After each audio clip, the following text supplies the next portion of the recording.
tidak perlu khawatir dengan ribetnya mencari bahan obat herbal untuk mencegah batuk di saat kondisi seperti sekarang.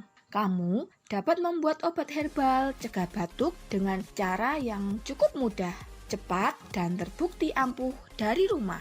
Tahukah kamu bahwa daun sirih merupakan salah satu jenis tanaman yang terbukti ampuh menjadi obat herbal mencegah batuk?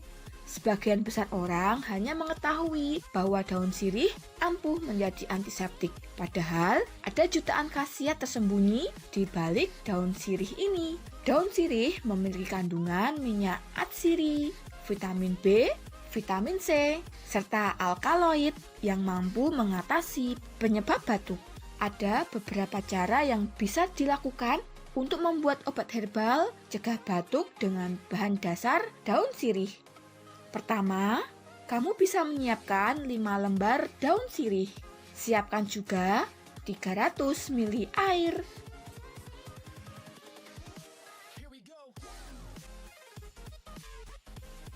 Biarkan sampai mendidih selama 15-20 menit.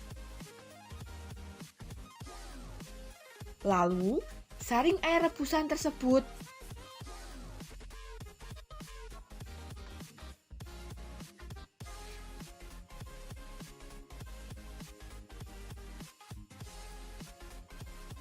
Minum ramuan ini sebanyak 1 kali sehari. Itulah cara membuat obat batuk alami yang terbukti ampuh cukup dengan daun sirih.